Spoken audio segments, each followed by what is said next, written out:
Hello student, आज हम पढ़ाने वाले हैं चैप्टर नंबर 1 के 1.1 के दूसरे पढ़ना के दूसरा क्वेश्चन। क्या पढ़ाने वाले हैं? चैप्टर नंबर 1 के 1.1 के दूसरा नंबर क्वेश्चन। तो अब हम लोग जानेंगे 1 का दूसरा नंबर क्वेश्चन पढ़ रहे हो तो उसके बारे में जानेंगे कि क्वेश्चन क्या हो रहा है। क्वेश्चन कह रहा है निम्नलिखित संख्याओं का एनसीएफ ज्ञात करने के लिए निम्नलिखित संख्याओं का एनसीएफ ज्ञात करने के लिए यूक्लिड विभाजन एल्गोरिथम का प्रयोग कीजिए। एल्गोरिथम का प्रयोग कीजिए। तो क्वेश्चन हो रहा है 196 और 38 220 यही हो रहा है।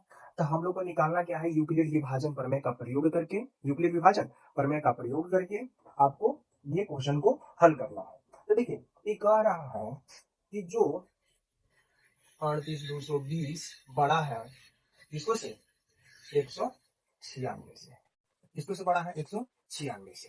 तो यानी जो बड़ा रहेगा उसको कहिएगा ए, जो बड़ा रहता है उसको क्या बोलते हैं ए, यानी 38 220 क्या है बड़ा। अब जो छोटा रहता है उसको क्या बोलते हैं जी, यानी कि 196 क्या है बड़ा। यानी आपको भाग यानी आपको कौन विधि से बनाना है, यूक्लिड विभाजन विधि से। यूक्लिड विभाजन एल्गोरिथम एल्गोरिथम यूक्लिड विभाजन एल्गोरिथम विधि से। यानी यूक्लिड विभाजन एल्गोरिथम विधि कहता क्या है, इसका सूत्र होता है ए बराबर बी क्यू, ए बराबर बी क्यू प्लस आर। ए बराबर बी क्यू प्लस ए का मतलब होता है भाज, बी का मतलब होता है भाजन, और क्यू का मतलब होता है भाजन, भाग क्यू का मतलब होता है भागफल, और आर का मतलब होता है शेषफल। आर का मतलब क्या होता है शेषफल। तो यानी हमको बोल रहा है कि आपको भाग देना है 196 से, भाग देना है 38 38 22 0, इतना भी भाग देना है। तो आप पहले क्या कीजिएगा, आप पहले कीजिएगा कि इसको 9 बार में यानी एक बार में लगाइएगा। कितना बार में लगाइएगा, एक बार में। और जब एक बार में लगाएंगे तो कितना आ जाएगा 196, 196। अब घटाव आता है तो घटा दीजिए, तो घटाव आता है तो घटाइए। अब देखिए यहाँ में 2 में से 6 नहीं जा सकता है, तो इसको में से हासिल नेगेटिव हो जाएगा 12, और 12 में से 6 जाएगा तो बचेगा कितना 6। अब देखिए ये कितना है 8, अब ये तो 7 बचा, और 7 में से 9 नहीं जाएगा तो इसको में से हासिल लिया, और जब हासिल लेगा ये हो जाएगा 17, और 17 में से 6 जाएगा तो बचेगा कितना, 17 में से 6 जाएगा तो कितना बचेगा, 17 में से 6 जाएगा तो कितना बचेगा, हाँ कितना बचेगा 8। अब यहाँ बचेगा कितना 2, और 2 में से 1 जाएगा तो बचेगा कितना तो 1। अब यहाँ पे देखेंगे आप बचा कितना, यहाँ बचा था 20, तो यहाँ पे कितना लिख देंगे 20, यहाँ पे 20 बचा था तो आप कितना करिएगा 20। अब देखेंगे कि कितना बार में इसको लगा सकते, यानी हम इसको लगाने के लिए कितना बार में लगा सकते हैं। देखिए आप लोग कितना बार में लगा सकते हैं, बताइए कितना बार में लगा सकते हैं।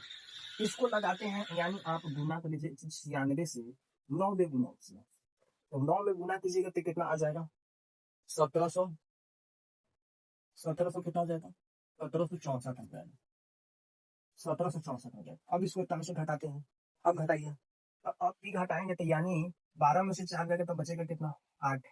और देखते हैं यहाँ पे 12 में से 4 जाएगा तो बचेगा कितना 8, और उसके बाद 5 में से 6 जाएगा तो बचेगा कितना, यानी 15 में से 6 जाएगा तो बचेगा कितना, 15 में से 6 जाएगा तो बचेगा कितना 9। अब यहाँ पे बचा 7, और 7 में से 7 गया तो बचेगा कितना 0। अब यहाँ बताइए कितना बचेगा, 1 में से गया तो 0, यानी कितना आ गया 98। लेकिन ऊपरे वो 0 बैठा था तो वो यहाँ बता दें 0। अब देखेंगे अगर 196 में आप 5 से गुना कीजिएगा, 5 से गुना कीजिएगा तो कितना आ जाएगा। अगर 196 में 5 से गुना कीजिएगा तो 5 बार में 196, तो 5 बार में देखिए कितना आ जाएगा 980 आ जाएगा 980। तो यहाँ लिखेंगे 5, यहाँ पहले तो 9 लिखिएगा ना, 9 बार में लगाए हैं तो 9 से गुना किया फर्स्ट बार तो 9 लिख दिए। उसके बाद यहाँ 5, अब 5 बार में लगाएंगे तो कितना आ गया 980, 980। अब यहाँ देखते हैं इसको घटाएंगे, 0 में से 0 गया 0, 8 में से 8 गया 0, अब 9 में से 9 गया 0, 0 तो आ ही गया। अब हमको शेष कुछ ही लाना था 0, तो 0 आ गया। अब देखिए अब इसको सूत्र का उपयोग करते हैं हम, देखिए डी के मान कितना, अब यहाँ एक इसको माने, ये मान है बढ़ जाते, तो बढ़ जाके मान है तो एक जगह पर कितना लिखिएगा 38 220, 38 220। अब बी कौन है, बी यानी छोटा 196, बी कितना है 196। अब आप इसको बताइए भागफल कितना दिए, भागफल दिए 195, यहाँ भागफल लिख दिए 195, 195। अब बताइए और शेषफल कितना है 0, तो शेषफल कितना लिखिएगा 0। यही तो यूक्लिड विभाजन प्रमेय का प्रयोग करके हम लोग को बनाना था। और जो बी के मान आता है यानी बी, तो हम लोग लिख सकते हैं एक सी एक बराबर ए सी यानी बी के मान कितना आ गया 196, तो बी के मान लिख दिए 196। ये आ गया आपका उत्तर यानी 196। तो आपका दूसरा उत्तर कितना आ गया 196 इससे। अब हम लाइक कर दें एकदम पूरा खिंच के, ठीक है। और आप लोग चैनल को सब्सक्राइब कर ले क्योंकि अगला जो वीडियो बनाएंगे आपको नोटिफिकेशन देखना आपको भी मोबाइल पर दिख जाएगा, ठीक है। धन्यवाद, जय हिंद।